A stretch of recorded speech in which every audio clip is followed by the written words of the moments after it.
This is Foundation Friday, which is an offset of the Reverse Reset Restore podcast. I'm your host, Sally, and in these episodes, we explore a book that has in some way reshaped, redefined, or even challenged me personally, and hopefully others who read along with me as well. Think of these episodes as a kind of book club for the soul. Today's book is Be Good to Yourself by Orison Swett Marden. And despite its age, the central messages still feel deeply relevant to our modern world. At its core, this book is an invitation toward building an authentic life that isn't rooted in the foundations of what other people have, think, or do. It's a book really about being good to yourself. That's something I'm learning every day, one chapter, one page at a time.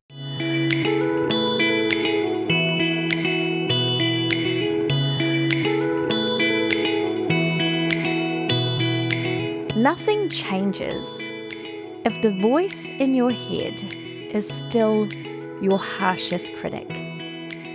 In this Foundation Friday episode, we're exploring what it means to be truly good to yourself.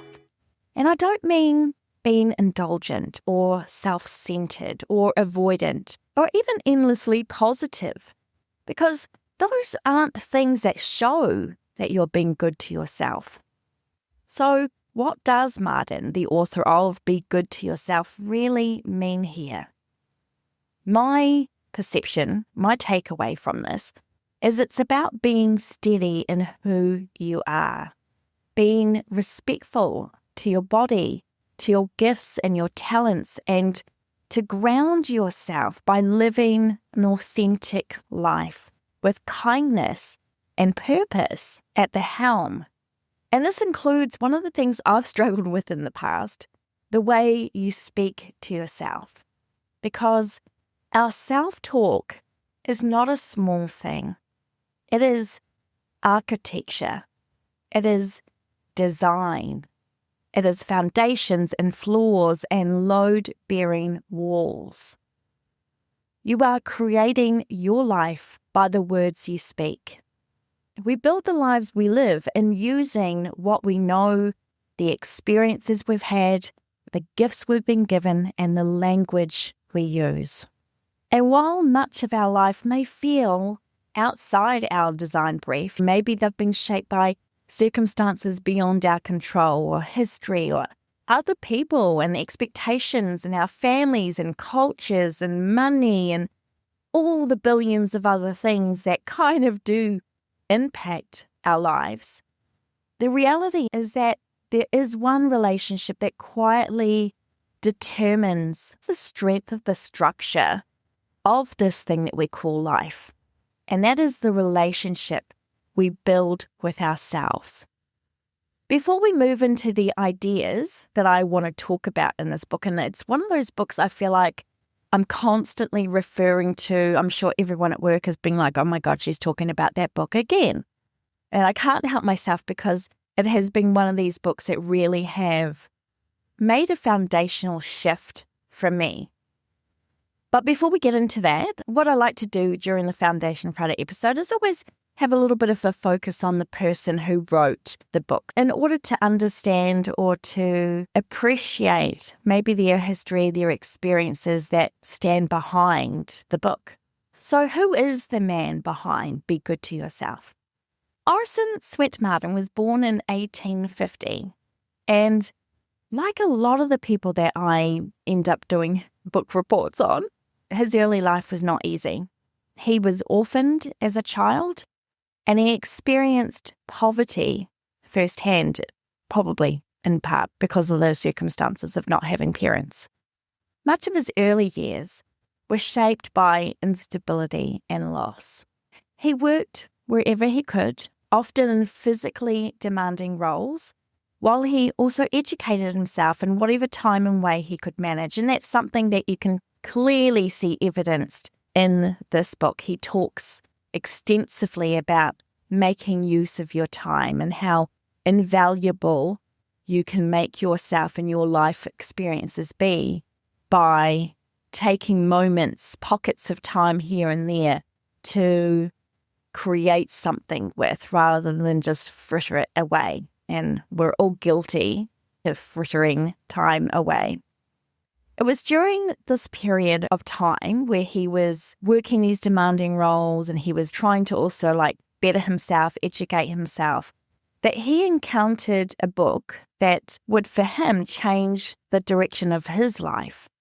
And that was a book by Samuel Smiles called Self-Help. And it's not something I've read yet, but it's on my list now. And that particular book introduced Orison to the idea that character, effort, and personal development could shape a person's path, even in your difficult circumstances. You can feel that influence in his writing, not as theory, but as something that Orison lived.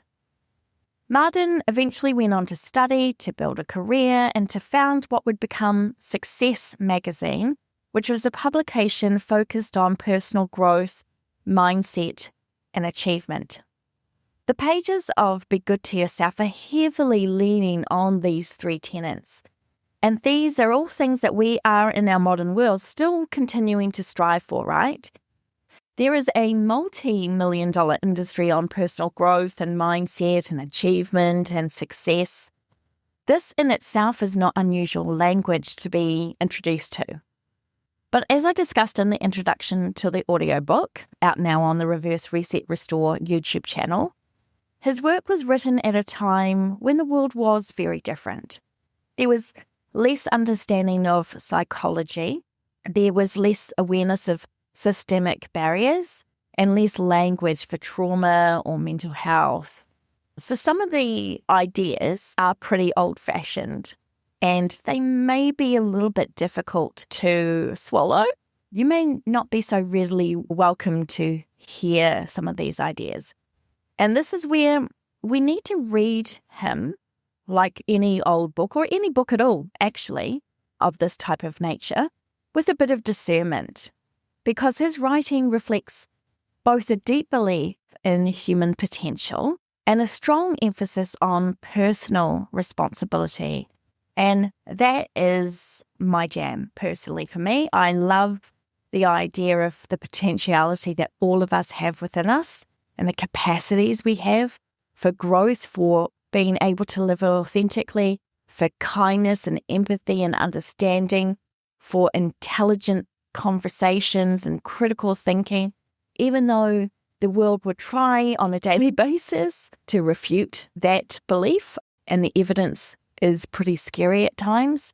If you get on social media, you quickly realize critical thinking skills are not very common, among other things. I'm very much in line with thinking about people's potential. But I also recognize that we've got our own personal accountability. And those are the two things that I think have really messed us up as a society, in my view, is that a lot of us have lost this desire within ourselves to recognize our own potential, or we rely heavily on other people to prop us up.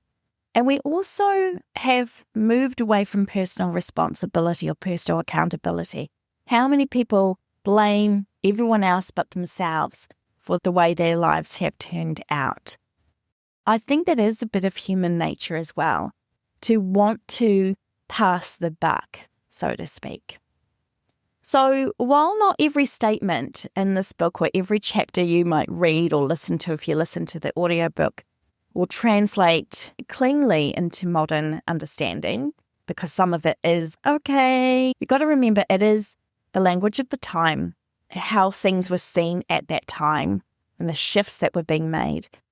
But there is still something consistent at the core of his work, which I feel very much in tune with, and that it belongs to this time and this place, this book. And that is the belief that how we relate to ourselves matters. That encouragement builds capacity. That self-respect is foundational. And that we participate in some way more than we realize in the direction of our lives. So as we move into the themes of this book that we're going to talk about in this episode, it's helpful to hold both things at once. The context of the time in which it was written and the enduring relevance of the ideas underneath it. So let's talk a little bit about the context, because Be Good to Yourself was written in 1910. We're talking quite a while ago. And this was written at a time where ambition and optimism and individual effort were deeply embedded in cultural thinking, especially in the American cultural context. And on the surface, this book can sound like that story. Think better, rise higher, become more. But if you sit with this book a little longer, you start to see that it's not offering one single idea here.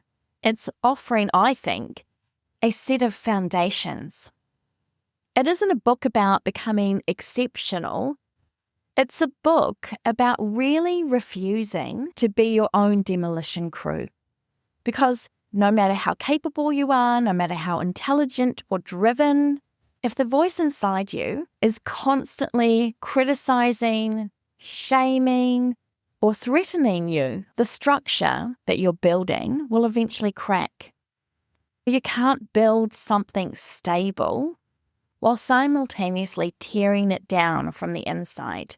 I know, because I've tried, and it's no bueno, it's no good. You want strong foundations.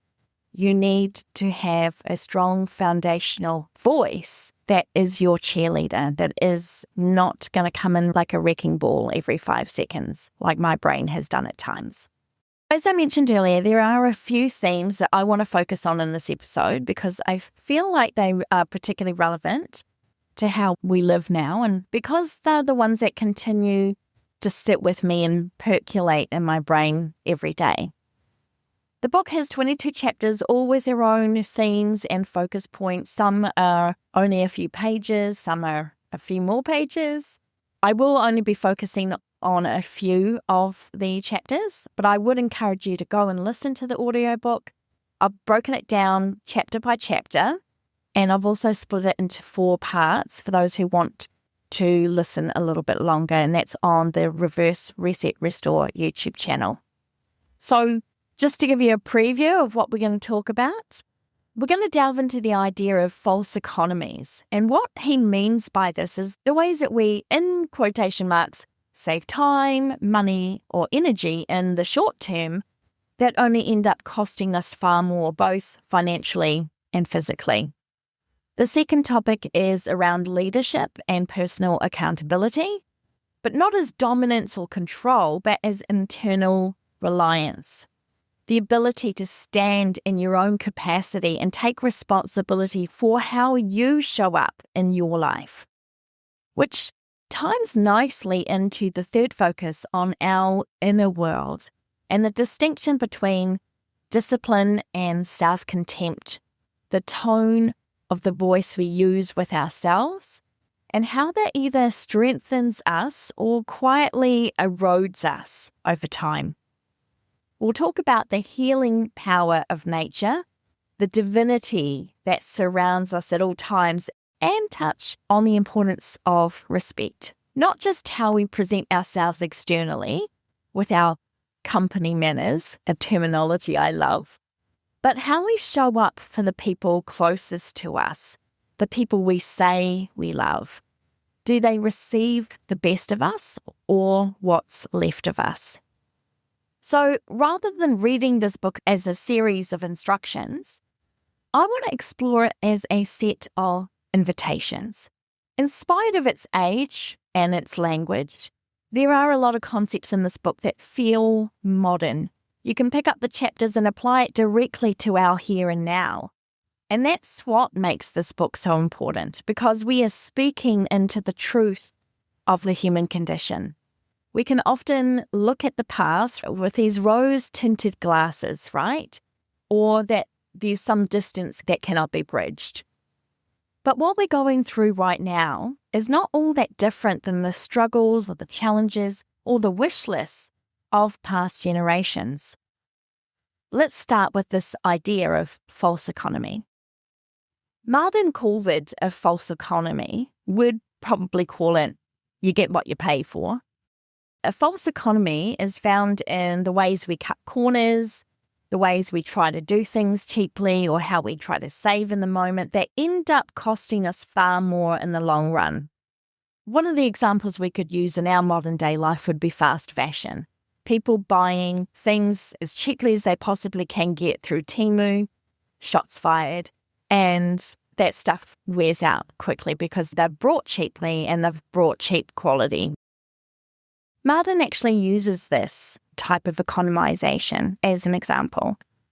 In the chapter Economy That Costs, which is chapter 2, he says, some people will waste $1 worth of valuable time and suffer much discomfort in visiting numerous stores looking for bargains and trying to save a few cents on some small purchase they wish to make. They will buy wearing apparel of inferior material because the price is low, although they know the article will not wear well. And then he goes on to say, and as a person who likes thrifting, or used to do a lot of thrifting in my younger life, this does feel a little bit shooting close to home. He says, bargain hunters are often victims of false economy. They buy because they are cheap, a great many things they do not actually need. Then they will tell you how much they have saved.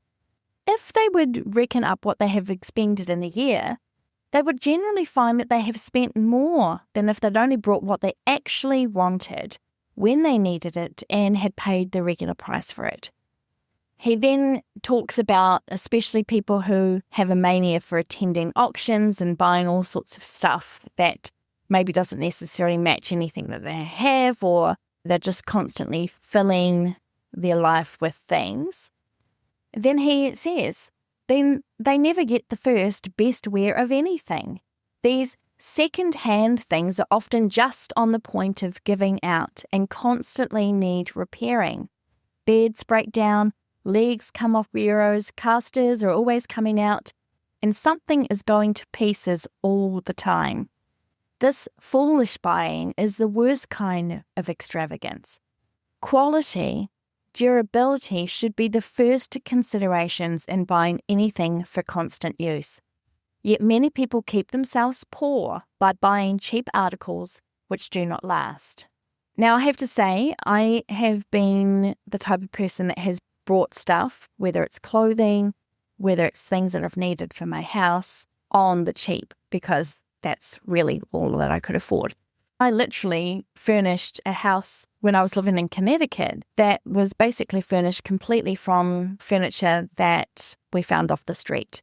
I lugged and hauled huge bits of rickety furniture that I repainted and fixed up. I actually couldn't afford anything else. He's not talking about that type of situation in the context here.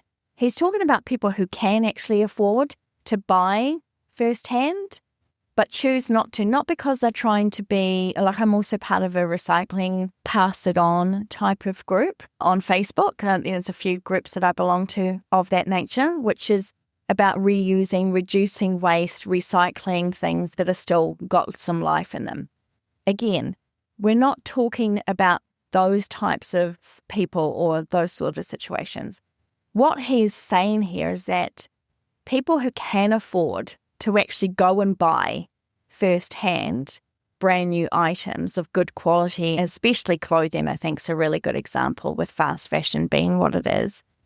He's saying that economizing for the sake of saving a buck, when you end up having to spend more because you're constantly using things that are on their very last legs, may not be the deal that you think or the bargain that you think that you're getting. And I think fast fashion, for me personally, seems like a really good way to make an understanding of this.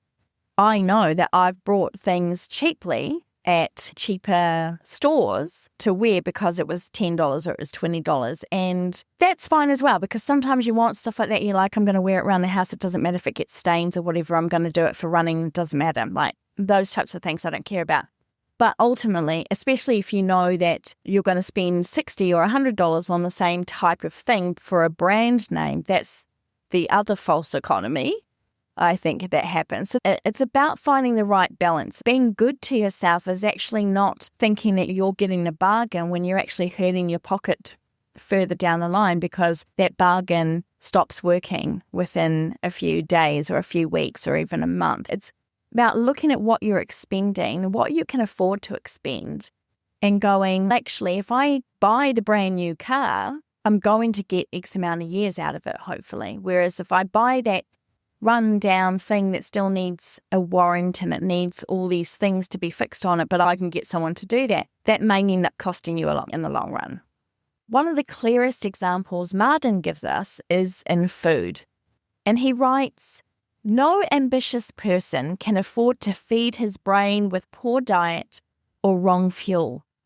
Never cheat your body or brain by the quality and quantity of your food. Poor, cheap food, which produces low vitality and inferior brain force, is the worst kind of economy." Now again, the language is of its time, but the principle underneath is incredibly relevant because this isn't about ambition. It's about energy. It's about capacity. It's about what you are building your life with. And I think we often think of nourishment, whether it's food or it's rest or it's time or the way that we might self-care, as an optional thing. And sometimes it's something that we can minimize or that we can worry about later. Something that we'll invest in down the road when push comes to shove. I don't know how many times I've said, "I'll sleep when I'm dead," to downplay a lack of sleep.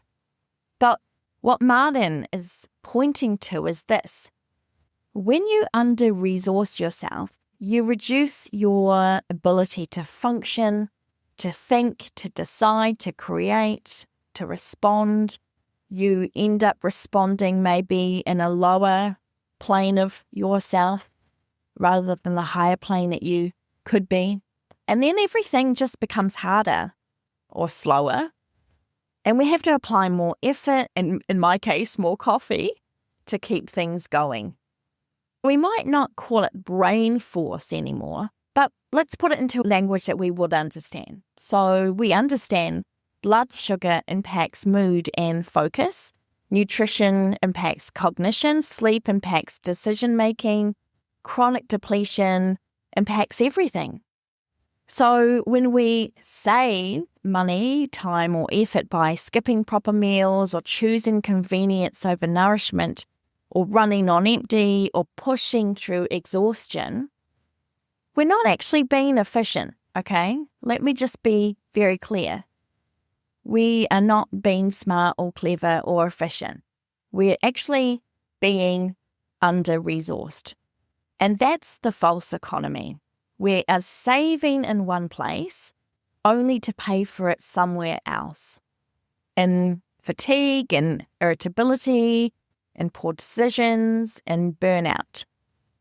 While I was recording the audiobook of Be Good to Yourself, I was suffering from a chronic toothache.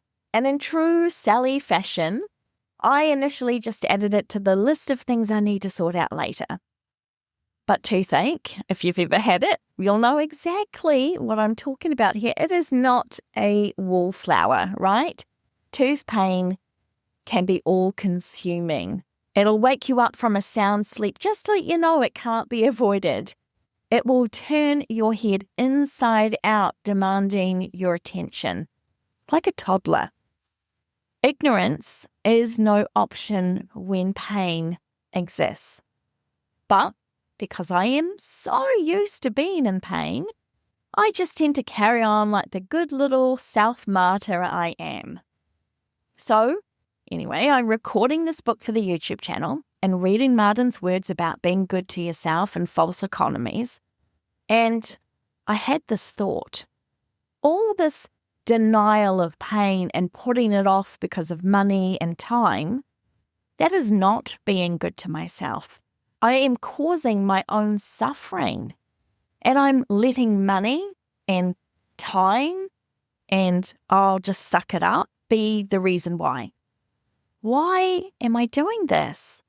Why am I refusing to be good to myself by getting this sorted? I can't sit here and talk about change and self-care, and I'm literally reading a book entitled Be Good to Yourself, and I'm not living these wise words. Being good to yourself means going to the dentist and getting this tooth sorted, Sally. So now, thank you to this book for giving me the, come on, girl, get it together. I'm in the process of a root canal. And unfortunately, because I have tried the false economies over the last few years, I have put off getting my teeth sorted properly. And I'm now going to be paying a bigger price because I need to get other teeth now sorted that if I had just kept on top of it when they started to be a problem a few years ago, I wouldn't be in the position I am now. So yes, I know dental care is ridiculously expensive. It's scarily expensive, but it's even more expensive now for me because I practiced a false economy. I made it not a priority. I had workarounds to manage what was going on in my mouth, and things would calm down and I would leave it be. I think that this is the perfect example, practical example of a false economy. This is a foundational instruction. You cannot build a steady life on unstable fuel. You wouldn't run your car. If your car needs petrol or gas and you put in diesel, you're going to have a problem, right? It's not going to work well. You can't use unstable fuel in your car. You cannot think clearly when your system's depleted. You cannot lead yourself well when your basic needs are constantly being compromised. And you're the one compromising them. This is where it connects directly to the core message of this book. Being good to yourself is not indulgence. It's not excess. It's not luxury. It's not selfishness or self-centeredness. It's not being a narcissist. It's not being full of yourself, as we might say in New Zealand or Australia, or up yourself. It's about refusing to under-resource yourself in ways that quietly weaken your capacity and thus your authenticity, your ability to show up and be present in your life as the person you were designed to be. Deprivation is not discipline, okay? And under-fueling yourself is not strength. And that is the bullshit that we've been told, that we've been fed. It's a lie. And using the example of my teeth, sometimes the most expensive choice is the one that looks cheapest in the moment. So for me, that meant putting off or doing the bare minimum to get my teeth through that moment. Was cheap at the time, but now has become more expensive because if I had paid to get my tooth fixed when it needed to be originally, it wouldn't have needed a root canal, right? I probably could have got away with a filling and solved some of the problems. So where in your life, and I'm going to ask you this to make myself feel less alone in my own false economizations here, where in your life are you choosing the cheaper option that is quietly costing you more? Okay, let's chew on that quietly, pun intended, while the book moves into something that feels like a different conversation, but is actually still very much connected. And I'll talk about how in a minute. I want to discuss leadership. What does that word mean to you? When we tend to think of leaders, instinctively, I think a lot of us think about the leaders who have been part of our lives in whatever form that might be. So what does that word mean to you? Power, domination, authority. We've all encountered those types of leaders, and I use that word very loosely and how they operate. But I love how Marden reframes it in this book. He writes, "We want our young people to depend upon themselves, to develop their individuality, their originality, their power of initiative." And you could take that and go, oh, that's a call to be forceful or to dominate or to rise above others. But that's not what's being described here. He's speaking really about developing your individuality, your originality, your own initiative, kind of as an education of yourself. And he refers to education as unfoldment, calling out the possibilities within a person, not forcing someone else's ideals or expectations, and not comparing yourself to other people, or not imitating, which is what we see so much of in the world. In chapter 13, don't let your past spoil your future. Even though that's talking about other topics, there is a section in here that can be related really well back to this idea of personal, internal leadership and personal integrity. And he says, people do not realize how rapidly vitality is wasted in friction, in worry and anxiety, is harsh, discordant notes which destroy the harmony of life. How many completely exhaust themselves in needless worrying and bickering over things which are not worthwhile? How many burn up their life force in giving way to a hot temper, in quibbling over trifles, in bargain hunting, in systemless work, in 100 ways, when a little thought and attention to the delicate human instrument in which they are playing would prevent all this attrition and keep the instrument in splendid tune. That obviously is where he's talking about the idea of don't worry about things that have happened, because you can't change the things that have already happened. There's no way to go back and correct those things, but how much time and effort we spend frittering away our peace because we've caught up on replaying things from the past or worrying about things that may or may not happen. And I'm guilty of this, definitely guilty of this, and I've definitely been feeling this way with the state of the world. And social media for me has, some days I can handle it really well, and other days it does make me fret and worry and get me grumbly and upset, and pain makes me get annoyed with things, lowers my capacity to function to the best of my ability. And obviously he's using this as a framework for how we worry ourselves, but I want to apply it to this idea of internal leadership because it also is very relevant. If we are spending a lot of time freaking out about stuff or worrying about something or having a lot of anxiety or even rage, which may be the case. It's been the case for me. I have a lot of rage in myself about things that are going on in the world. And I feel almost this like anger towards people who don't seem to be as enraged at clear injustices, or use the excuse of, oh, it's not in my country, it's not happening to me, I'm not directly impacted by it. And I'm like, but we're humans. Of course we're directly impacted. Like, we are collectively a species here that are hurting each other. There is a time and place for rage, I believe. But what this particular quote that has been rolling around in my head is the idea that this is also in direct relationship to how I foster this sense of internal leadership, who I am and who I want to be, and having authority over my own life and my own choices and the way I represent myself to the world and the way I am with those around closest to me and who I am when I'm by myself.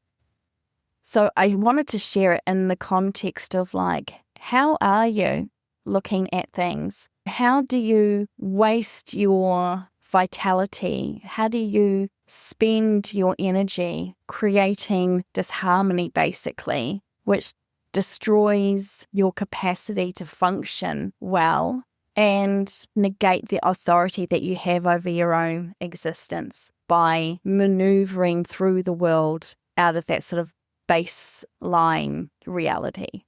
When we are in leadership of ourselves, We are organized. We are mindful of who it is that we want to be, but how we also want to lead our own lives.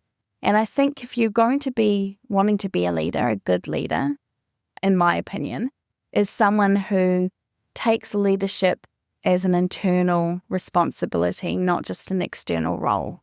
Leadership, he is referring to, is this internal reliance. This is not about domination. I think this matters, particularly now, because we are living in a time where cruelty is being mistaken for strength, where loudness is mistaken for leadership, and where domination is viewed as powerful.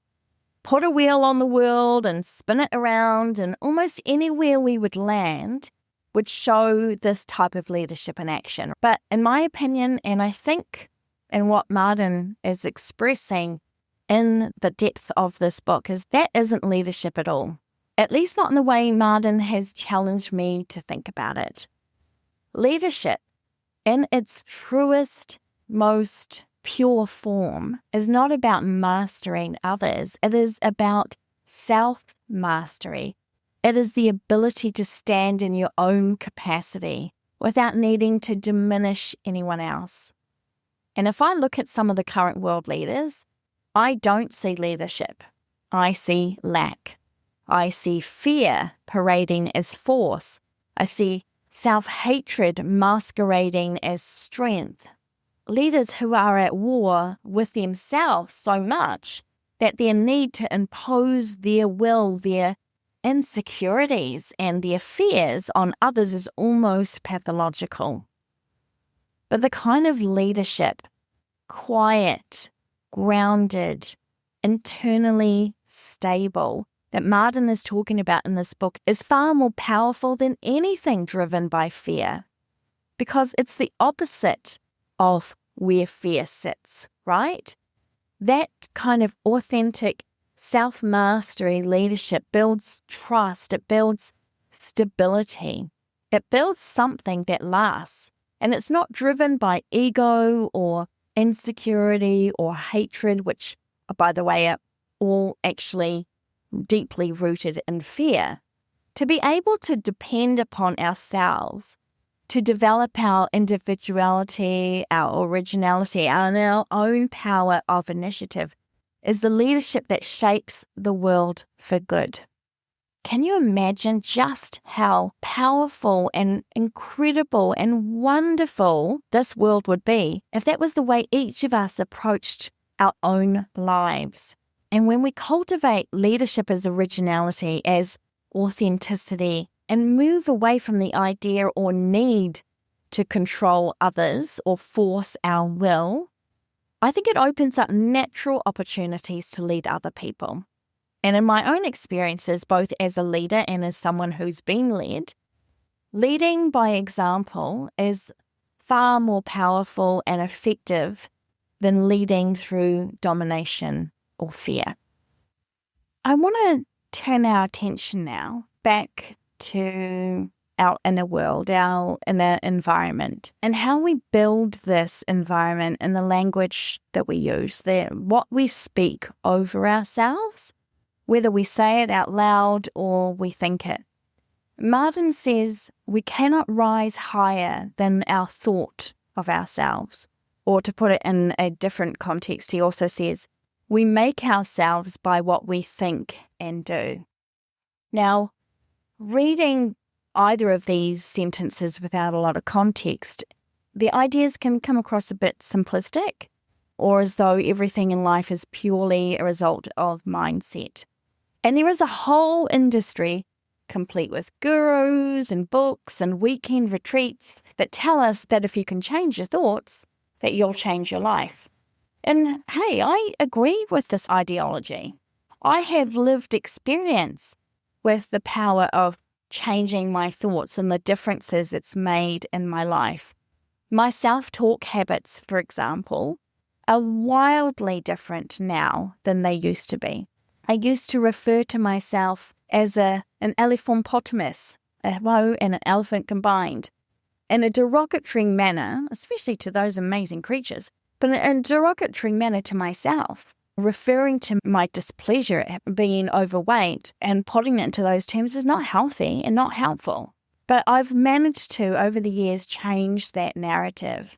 But there's another narrative that comes out of this industry of the change your thoughts thinking group, that I can think myself thin, or that if I just say enough affirmations, telling my body I love it, it will change to be what I really want it to be. And that's not really what affirmations are designed to do. In my opinion, the reason affirmations can work is because it changes the language that you use, and it helps you develop a different mindset and a different way of looking at the world. And then it gives you opportunities where it opens things up because your mind is healthier and you're able to make better choices and things like that, potentially. So I know that words have power, and powerful words shape and change lives. And that's been the truth for my own life. So I'm standing a little bit on the edge of contradicting myself here a little bit, because I do 100% know and believe and have seen enough for myself that if you change your thoughts, you will change your life. But it's also not as simple as saying words and seeing the results like we all wish we would see would happen quickly when we're facing a challenge in our lives.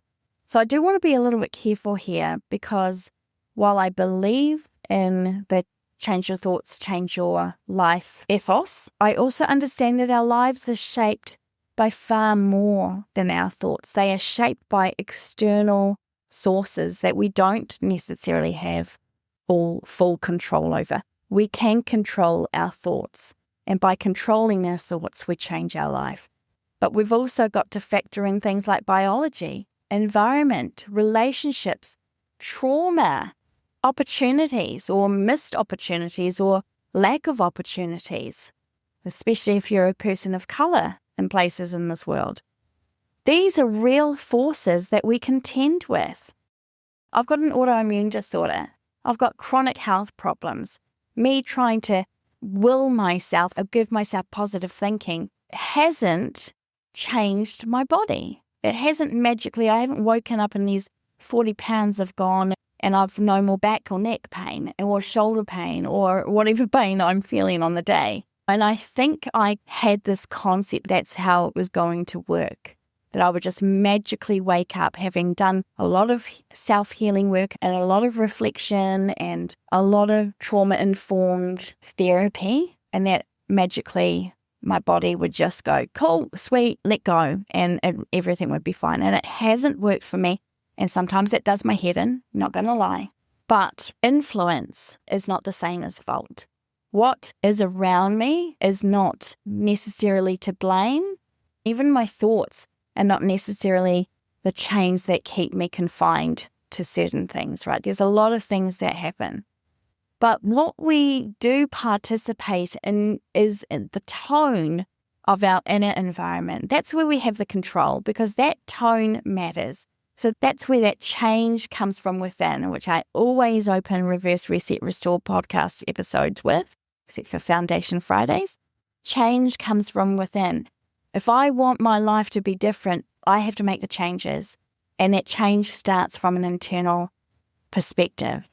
And so the language that we use, the tone that we set matters. The things that we say to ourselves absolutely has an impact. If you wake up and you're in a bad mood and you carry that bad mood throughout the rest of the day, that's not a good way to be experiencing your life, right? You can also choose a different way of being. So not only what you say, but how you say it. If you're just sitting there going, oh, I love and approve of myself, I love and approve of myself, but you don't believe it, it's probably not going to have much effect.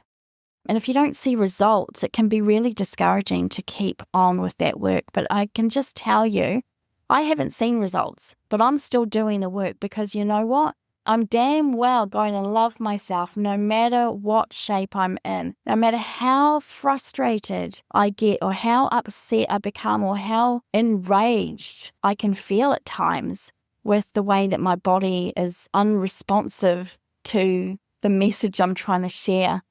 Getting angry doesn't help that relationship that I'm trying to reaffirm with who I am. Encouragement builds capacity. Encouragement builds a space for change, for growth, for healing to come. Contempt erodes it. So if I approach my body in anger, it's going to respond like to like. It really is. I'm constantly having to be like, I accept you, even though I am struggling right now. I'm just being honest with you. I'm really angry that you're in pain and that you're making me suffer. But I don't want to be angry with you. I want to love you. I choose to love you. I choose to respect and honor you right now. What can I do? What can I give you, body, to give you some comfort, to give you some peace, to give you the reassurance that I love you just as you are. And if you do not change, just as you shall be. And that's the key here. At least it's been for me, is to let go of that desire and that need and that expectation and that demand and that belligerence at times that comes over me because I get so frustrated that things are not moving at a pace I want it to. Instead, I'm just having to let go of that ego, let go of that and just be like, you know what? No matter what, you still show up for me, body, every day.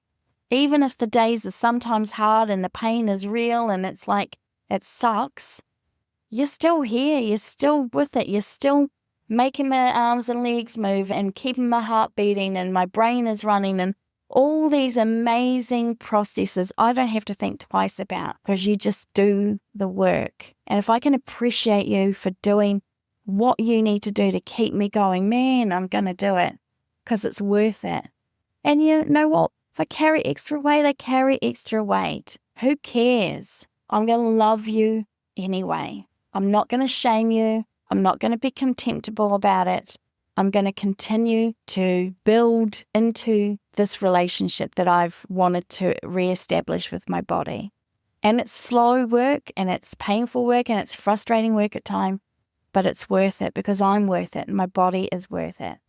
And this kind of comes back to the idea that you cannot build something stable while constantly tearing it down from the inside.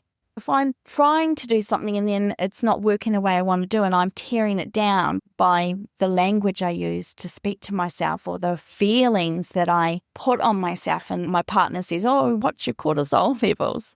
Those sorts of things. Opposing forces are happening.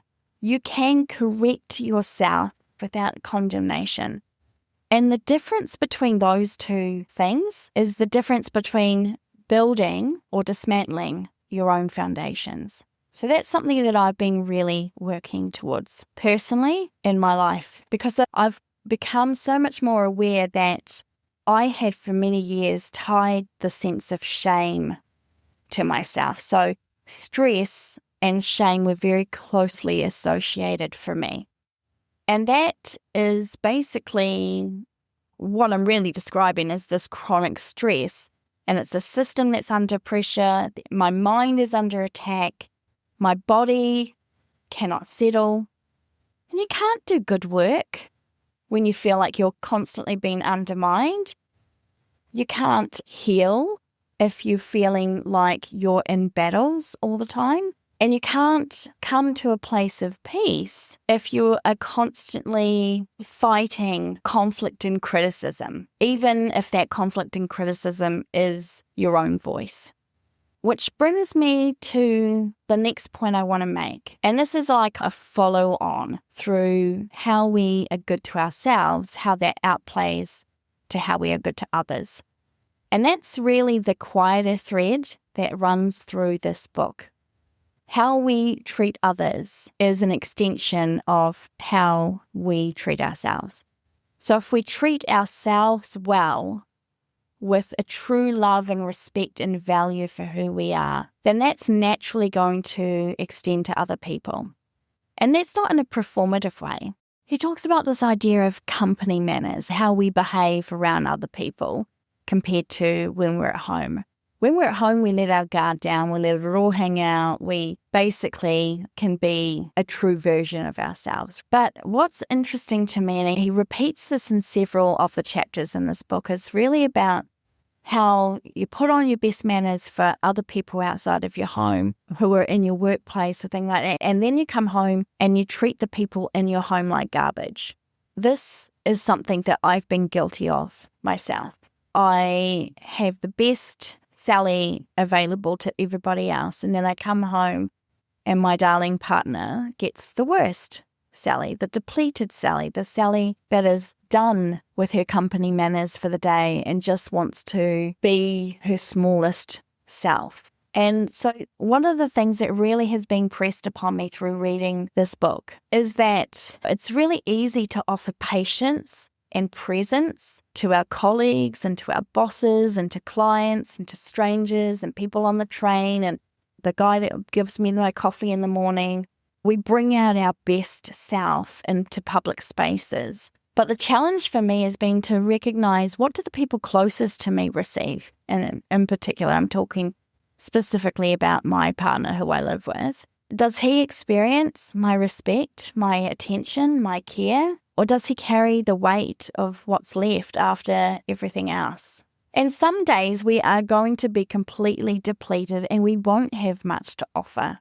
But being good to yourself is not separate to how you are with others. Because when you're internally resourced steadily and you're not in constant conflict with yourself, you then have more capacity to bring something meaningful into your relationships. And that's not about being perfect, but it is about being present, and it is about offering them the best version of you as well. That the company manners isn't just available to those once you've left your home, but that they extend to your partner, they extend to your siblings and your children and your cousins and your grandparents and your mother and your father and your friends. You know, that they get the best of you as well, not just the dregs. And so that's been something that every time I don't give my company manners to my partner now, I'm very consciously aware of I just gave him the dregs and I don't want to give him that. I want him to have the very best of me. That's important to me. He's worth it. And I'm worth it. Being good to myself is also being good to my partner, is also extending kindness and love and empathy and fun and infusing a sense of delight into our house, not bringing home the stress of and worries of work, leaving that at the door. Marden suggests leave it at the office, don't bring it home with you. And I can't remember who, but I remember years ago hearing a story about someone suggesting before you get in your door, you hang up your worries on the tree outside your house. I think the actual analogy was that they left their work bag outside. It did not come into the house. Obviously, we wouldn't do that now because most of our work bags have expensive items like laptops and whatnot in them. But the concept is, even if you can do it from a mental standpoint, before you open your front door and you walk in, mentally hang up your worries, your work woes, your disappointments and frustrations from the day, whatever that may look like. Hang it up outside. Don't bring it inside with you. Let joy and delight and fun and adventure and passion and all the good things that make us feel invigorated. Let that be the things that you bring into your home. Don't carry the worries that don't belong there inside with you. And I know this is a challenge, and some days I'm really able to do this, and some days I fail massively. Same with my partner. Some days he comes in, and especially because he bikes to and from work, and sometimes it's very dangerous. Close calls, or you have pedestrians who just, because they're phone zombies, so their heads are in their phones and they're not even paying attention, and they've got headphones on so they don't even hear. They don't look around. They're not proactively looking at who else might exist in the world around them. And he's had a lot of near misses with cars. He's had very aggressive people that think he shouldn't be where he's allowed to be because it would be completely unsafe for him to be on that particular road. So he comes in and he's upset and maybe aggrieved or whatever, and that comes out. And then it's like this feeling that sits over me. And so the idea here, what he's saying is your company manners. Think about if you're not bringing your best to your partner, if you're bringing all your worries or your frustrations or your like spent energy, you're just depleting the other person or the other members of your family, those that live with you. They're going to feel that, right? We've all walked into a room somewhere where people have had a fight or something, and you're like, okay, this is very full-on energy in here, like the energy is not cool. Why are we bringing it into our houses when we don't need to?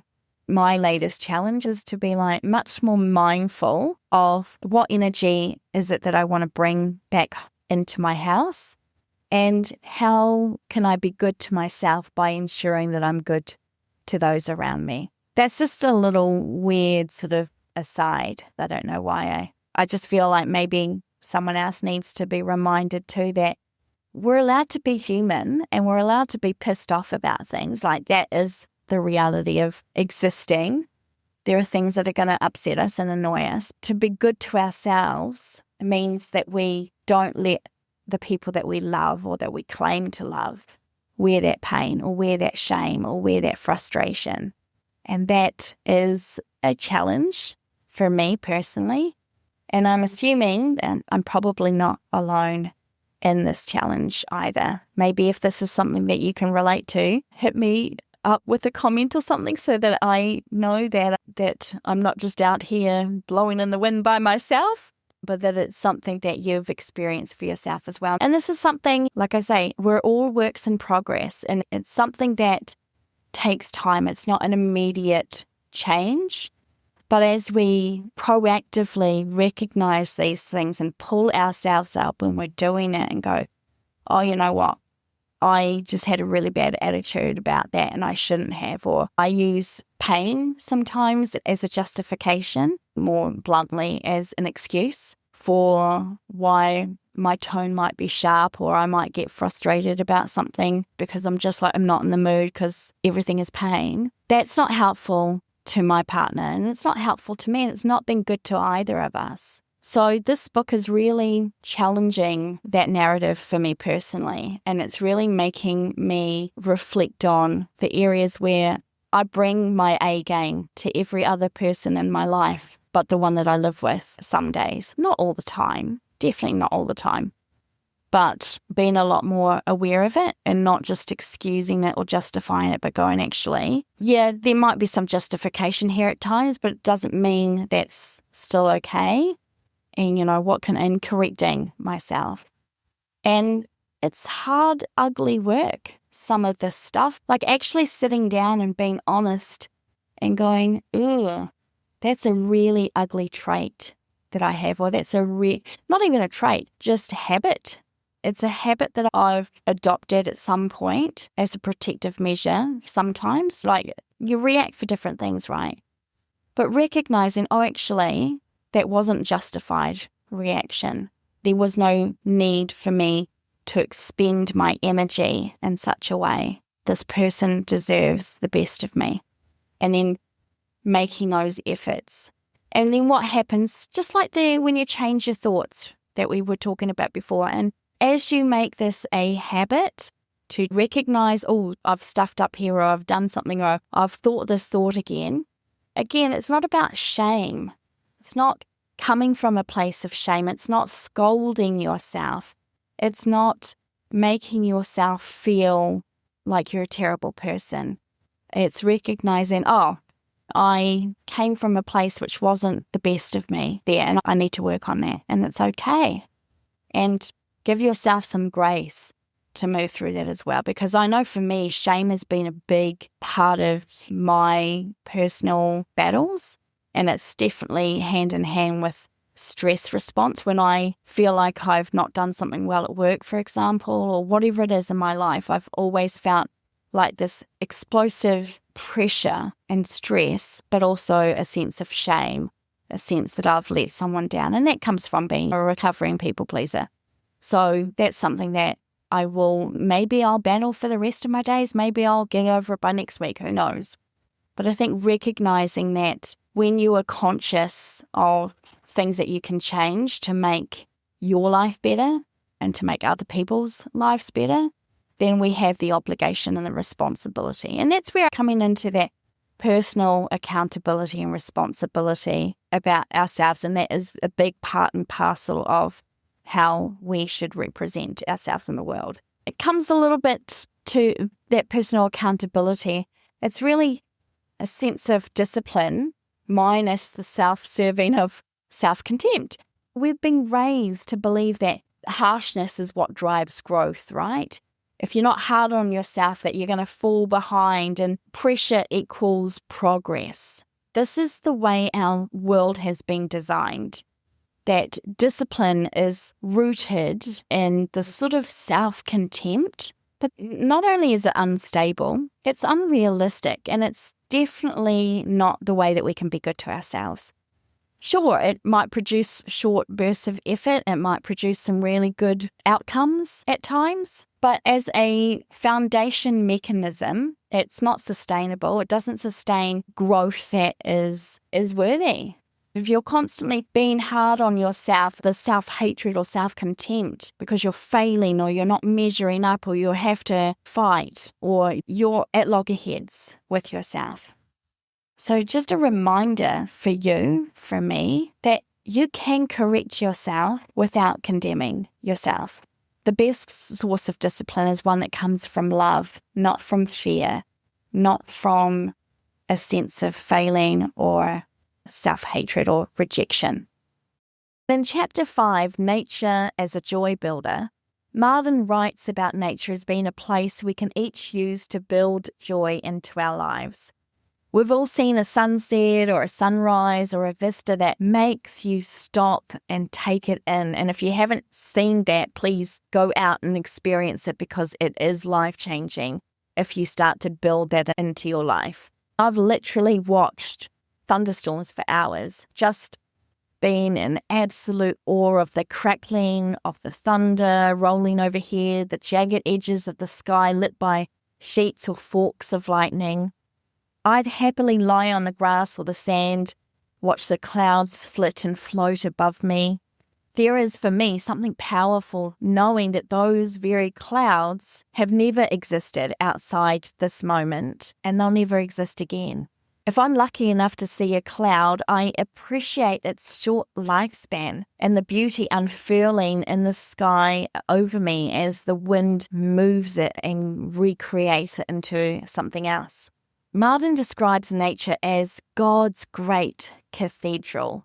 Now, I've stood in man-made cathedrals like Notre Dame and been mesmerized by its design. The details like the stained glass windows and the soaring beams and the centuries-old floors. And I've marveled at the brilliance and ingenuity of these gifted men who have created these amazing buildings and spaces.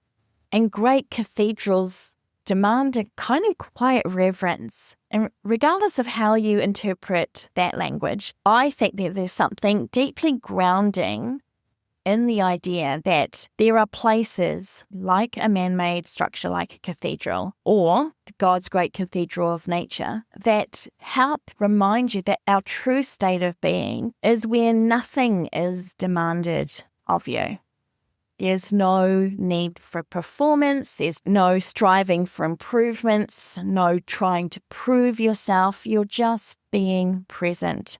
And Marden speaks about this harmony between character and environment.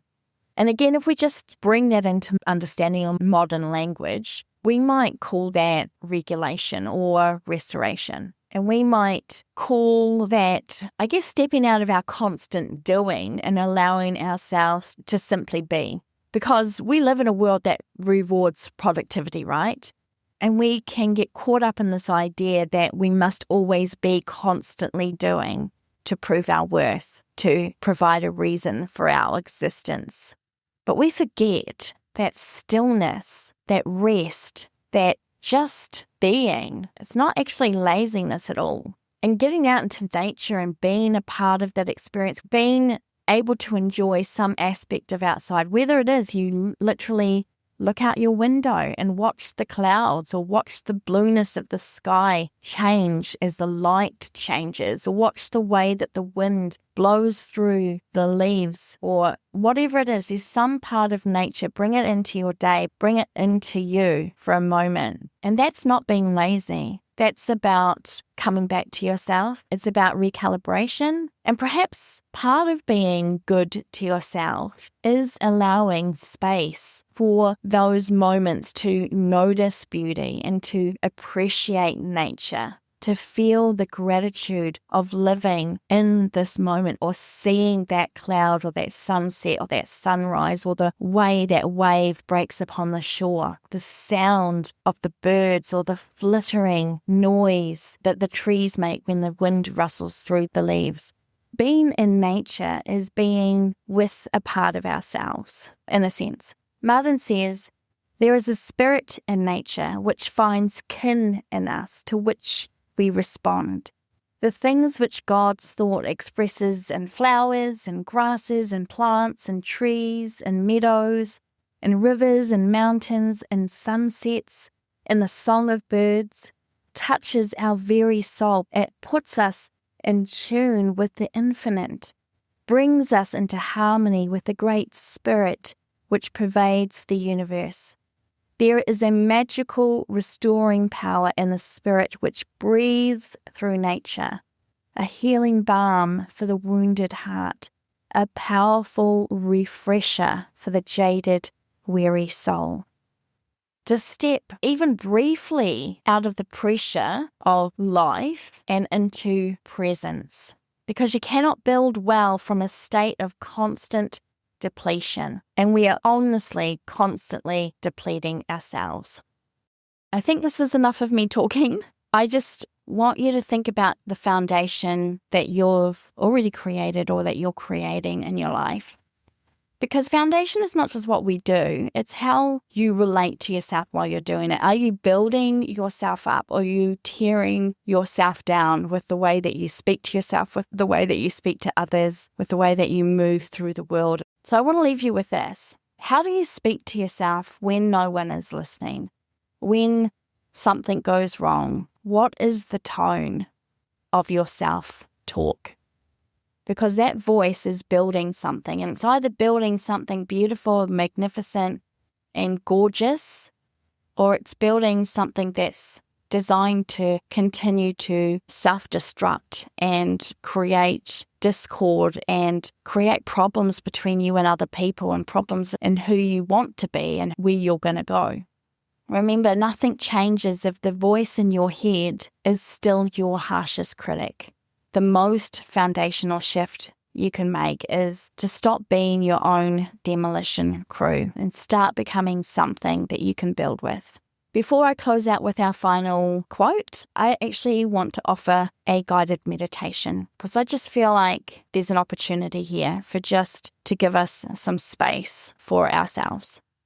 Just find a comfortable position, and if it feels right, gently close your eyes. Keep your eyes soft. Don't look specifically at anything too hard. Just take a slow breath in and a steady breath out. And I want you to breathe in through your nose and then out through your mouth. Again, in and out. I invite you to just bring attention to yourself, not what you need to do, not what you need to fix, not who you think you need to be, just you in this moment, here, now, present, just you. Now gently notice, what is the tone of your inner voice today? This is not the time for analyzing, we're just observing. Is it soft? Is it harsh? Is it sharp? Is it tired? Is it demanding? Is it kind? Whatever you notice, just let it be there without judgment. Now imagine, just for a moment, that you're standing inside a structure. I want this structure to be something that you create, a space that represents your inner world. Notice what it feels like. Is it steady? Is it strained? Is it quiet? Is it under pressure? What does the structure feel like? What does it look like? Is there a ceiling? Or is it open sky? Are there walls? Are there cracks? What do the foundations feel like underneath your feet? And now gently, I want you to imagine setting something down.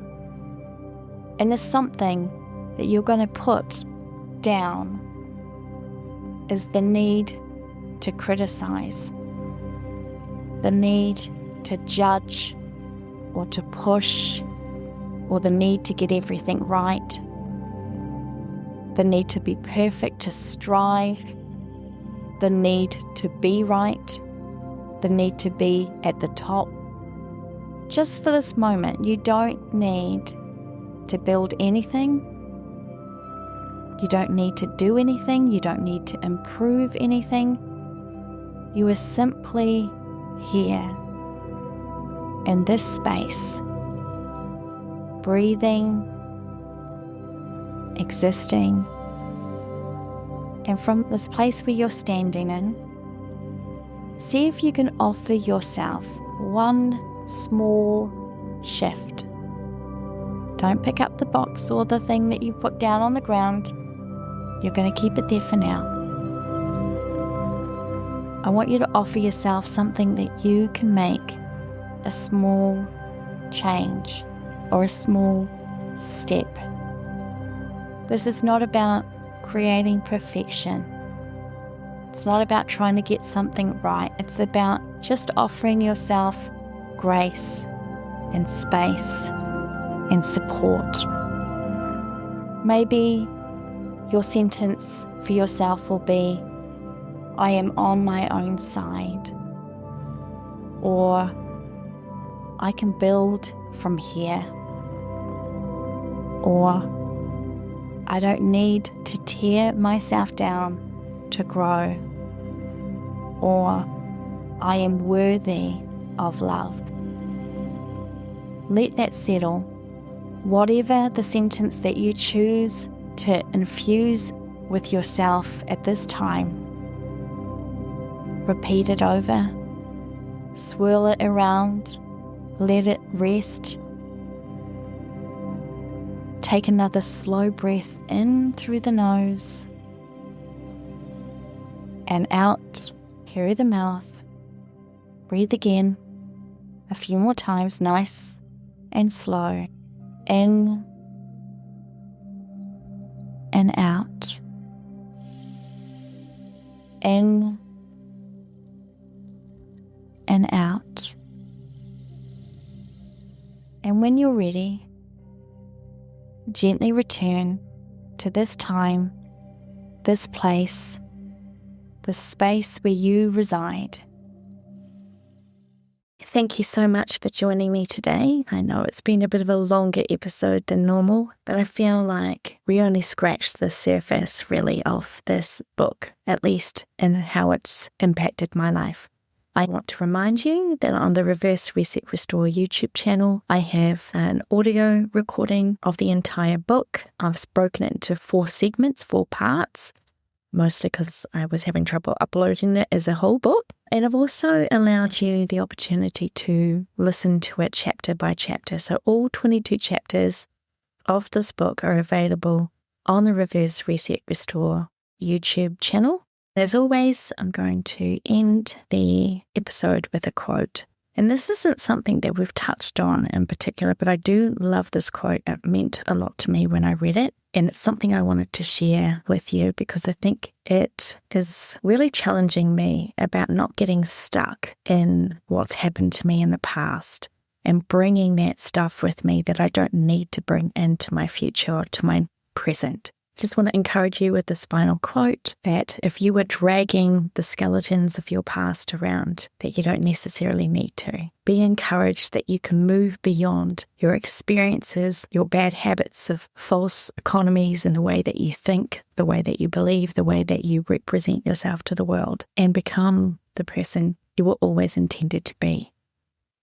Nothing is more foolish, nothing more wicked than to drag the skeletons of the past, the hideous images, the foolish deeds, the unfortunate experiences of yesterday into today's work to mar and spoil it. There are plenty of people who have been failures up to the present moment, who could do wonders in the future if they could only forget the past, if they only had the ability to cut it off, to close the door on it forever and start anew.